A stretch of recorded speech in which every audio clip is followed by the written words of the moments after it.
Welcome to the Ghostly Chronicles. The Nameless Path. The premise.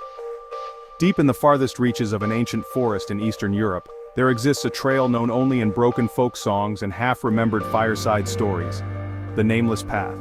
It's a trail that appears only when someone who shouldn't be alive walks upon it. A road made for the cursed, the lost, and those destined to vanish. They say if you walk this path, the trees will start remembering your name, and by the time you reach the end, you won't remember it yourself, and then something else wears your face. The Adventure. 4 adventure trekkers, Mira, Jayton, Sia, and Omar, seeking obscure, forbidden trails for their survival show, stumble upon an old map scrawled in the margins of a forgotten explorer's journal. The only note beside it: never follow the path without a name. But ambition and disbelief drive them to track it. They enter a forest where no maps are drawn and no birds sing. A mist blankets the ground. And then, the path appears. Not a road, not a trail. Just a stretch of earth where no grass grows, perfectly straight, vanishing into endless fog. At the start of the path, there's a signpost with words in a dead language. Their translator app can only pick up fragments. To leave. Remember your name. They laugh it off and start down the path. That was the last time all 4 of them would laugh together. After a while, the forest around them seemed to, stretch unnaturally. The trees leaned inward, and the mist thickened. They realized there were no animals, no sounds, except their own breathing, and sometimes an extra set of footsteps. When they stopped, it stopped. Omar turned back first, his face went pale. I think we've passed this same tree 5 times.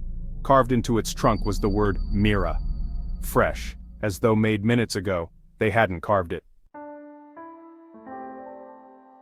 As dusk approached, the whispers began, not in words, just voices humming.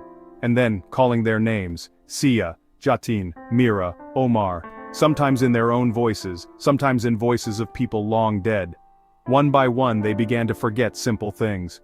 The name of a city, the date, a sibling's face, and then Omar vanished. He was just there. And then gone like a blown-out flame. They heard his voice a minute later laughing somewhere ahead in the mist. But when they called him, the laugh stopped, and something else called back.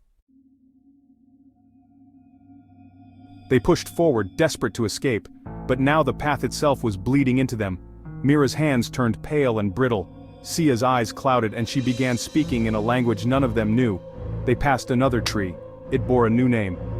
Jatin! He dropped his flashlight, his lips moving without sound. And then he too was gone. Only Mira and Sia remained. But when Mira called out, "Sia!" the other girl turned. And it wasn't Sia anymore. A face stretched over someone else's form, eyes too large, smile too wide. The thing wearing Sia's skin whispered, "Do you remember your name?" Mira ran. The trees clawed at her, her memories frayed with each step. But just before she lost herself, she spoke her own name aloud, over and over.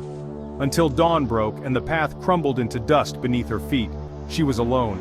Back at the forest's edge, no one believed her. No path was there. No names on trees. But the villagers knew better. They watched her leave, murmuring, "It let one go. This time." Please like, share, and subscribe.